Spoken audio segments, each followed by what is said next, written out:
Hello defence aspirants, welcome to the channel national security studies. आज का ये universities की लिस्ट में हमारा इनिशियल वाला आखिरी वीडियो होगा, जिसमें जेएनयू में जो इंटरनेशनल रिलेशन डिपार्टमेंट है उसके कोर्सेज के बारे में हम बात करेंगे। कैसे पढ़ाते हैं, एनवायरनमेंट कैसा है, जो आइडियोलॉजी का फैक्टर है वो क्या इम्पोर्टेंस रखता है, इन सारी चीज़ों पर हम बात करेंगे।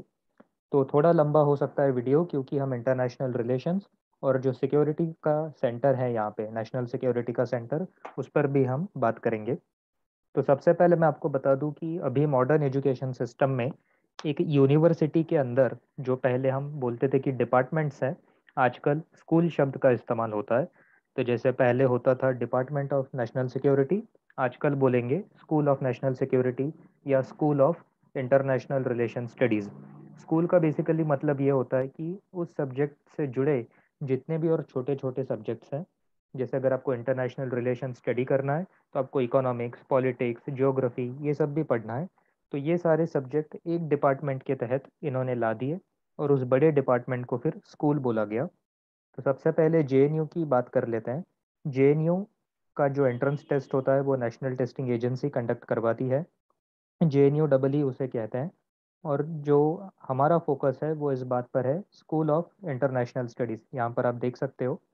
अब इसके तहत ग्रेजुएशन और पोस्ट ग्रेजुएशन लेवल पे दो अलग अलग कोर्सेज ऑफर किए जाते हैं, जो कि है एमए इन इंटरनेशनल रिलेशंस, दूसरा है MA in international relations with area studies. अब एक नोटिस मैं आपको यहाँ ये दे दूँ कि अगर आप एरिया स्टडीज़ वाले आईआर कोर्स के लिए अप्लाई करते हैं तो जेएनयू खुद ये बात कहता है कि उस कोर्स को करने के बाद आप एमए आईआर के बच्चों को पढ़ाने के लिए बहुत सी यूनिवर्सिटीज़ में एलिजिबल नहीं होंगे, क्योंकि एरिया स्टडीज़ में कुछ सिलेबस अलग होता है और जो सिर्फ एम ए आई आर का कोर्स है जिसमें पॉलिटिकल साइंस की थियोरी भी आती है, वो एक अलग कोर्स है। तो इस एलिजिबिलिटी कंडीशन को आपने एक बार देख लेना है जेएनयू का फॉर्म फिल करने से पहले। वही अगर आप हायर लेवल पे देखोगे तो पीएचडी में काफ़ी सारे कोर्सेज यहाँ पर आप देख सकते हो। ये प्रोस्पेक्टस में बाद में टेलीग्राम ग्रुप पे मैंने डाल दिया है, तो वहाँ से भी आप इसे डाउनलोड करके देख सकते हैं। ये देखिए, एमए इंटरनेशनल और एरिया स्टडीज़ में इन्होंने एक नोटिस डाला हुआ है, इसको आप ठीक से पढ़िएगा बाद में। ओवरऑल अगर मैं आपको इसका कोर्स का कंटेंट दिखा दूँ तो पीएचडी लेवल पे बहुत ज़्यादा चीज़ें अवेलेबल है। Energy security, Middle East, West Africa, human rights, आपका energy security, Latin America, Canada, इन सारे देशों के बारे में आप स्टडी कर सकते हो। ये तो हो गया पीएचडी लेवल पे। हर एक कॉलम में डिटेल्ड से यहाँ पे एलिजिबिलिटी दी हुई है। जो हमारा कोर्स है वो है MA in IR with political science और एक एरिया स्टडीज़। तो जैसा कि मैंने पहले बताया, उसकी एलिजिबिलिटी आप ठीक से देख लीजिएगा। तो ये एंट्रेंस एग्ज़ाम जो इसका कंडक्ट करवाते हैं, इसकी मैं खास बात आपको बताता हूँ कि निगेटिव मार्किंग शायद नहीं होता है इसमें। तो अगर आप अप्लाई करना चाहते हैं तो मल्टीपल जगह आप अप्लाई करके रखिए अलग अलग कोर्सेज के लिए। जेएनयू में जनरली बच्चे करते हैं कि आईआर और आईआर विथ एरिया स्टडीज़ दोनों में अप्लाई करके रखते हैं। उनका एम होता है कि उन्हें सिर्फ जेएनयू में जाके पढ़ाई करनी है। लेकिन एक निगेटिव चीज़ भी यहाँ पर मैं आपको अवेयर कर दूँ कि वहाँ आइडियोलॉजिकली मोटिवेटेड बहुत ज़्यादा एनवायरनमेंट आपको दिखेगा। पॉलिटिकल एनवायरनमेंट वहाँ का बहुत अच्छा नहीं है। मेरे भी कई बैचमेट्स हैं जो जेएनयू में इस डिपार्टमेंट में पढ़ाई कर रहे हैं। उनके और अपने अनुभव से भी, क्योंकि मैं काफ़ी व्हाट्सएप ग्रुप से निकाला जा चुका हूँ उनकी आइडियोलॉजी को अपोज करने के लिए, जो उन्होंने एंट्रेंस एग्जाम्स के लिए बनाए थे। तो अगर आपको सिंसियरली इस डिसिप्लिन से प्यार है, अगर आपको सिर्फ अपने सब्जेक्ट से मतलब है, तो ही आप जेएनयू में जाइए। कोशिश करिए कि वहाँ के पॉलिटिकल माहौल से आप दूर रहे, क्योंकि वो चाहे राइट विंग का हो या लेफ्ट विंग का, दोनों ही एक्सट्रीम लेवल पे होता है जेएनयू में। उस फालतू की राजनीति से आप दूर रखिए, क्योंकि उनकी जो स्टूडेंट बॉडीज़ वगैरह हैं, उसके जो ऑफिस बेयरिंग कैंडिडेट्स हैं, उन्हें सुविधाएं वगैरह सब अच्छी मिलती है, उनके कांटेक्ट वगैरह भी होते हैं। और अपन बेचारे बाहर से दूसरे शहर से वहाँ जाते हैं, तो अपना इतना कोई वजन उस संगठन में पड़ता भी नहीं है।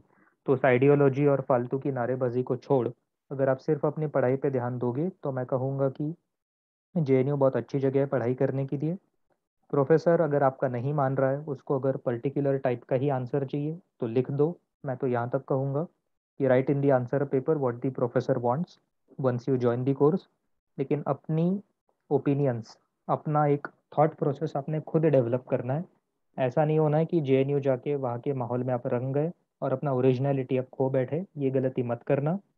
प्रिपरेशन के लिए भी अगर आपने उनके कोई ग्रुप ज्वाइन कर रखे हैं तो उनकी आइडियोलॉजी से आप दूर रहिए और अपना एनालिसिस करिए, क्योंकि जब इतना बड़ा कोर्स आप पोस्ट ग्रेजुएट लेवल पे करने वाले हो तो आपसे ये एक्सपेक्ट किया जाता है कि आपकी खुद की थॉट प्रोसेस हो, ना कि सीनियर के बहकावे में या किसी स्टूडेंट यूनियन की नारेबाजी के चक्कर में आप अपना दिमाग खराब करो। तो जो सेकेंड पार्ट मुझे आपको यहाँ बताना था सिक्योरिटी वाला, वो मैं आपको दिखा देता हूँ। इस प्रोस्पेक्टस के पेज नंबर 77 पे आप डायरेक्ट जाइए। वहाँ पर आपको दिखेगा special centre for national security studies. इसे में आजकल एक वो काउंटर टेररिज्म का कोर्स स्टार्ट हुआ है जो काफ़ी चर्चा में है। यहाँ पे एमए का प्रोग्राम अभी तक नहीं है, एक सिर्फ पीएचडी का प्रोग्राम है नेशनल सिक्योरिटी वाला, जिसमें या तो आप इंजीनियरिंग करके जा सकते हो या ह्यूमैनिटीज़ या साइंस का डिग्री है तो 50 या 55% आपके ग्रेजुएशन में मार्क्स हो जाने चाहिए, पोस्ट ग्रेजुएशन में भी। तो आप पीएचडी का एंट्रेंस देके इसमें अप्लाई कर सकते हैं। तो ये तो हो गई नेशनल सिक्योरिटी की बात। और जो पहले मैंने आपको दिखाया वो था स्कूल ऑफ अपना इंटरनेशनल स्टडीज़ का पार्ट। इसमें 15-20 कोर्सेज हैं। आप अपने हिसाब से इस प्रोस्पेक्टस को एक बार पढ़िए ध्यान से, जो मैंने अपने टेलीग्राम ग्रुप पे डाला हुआ है।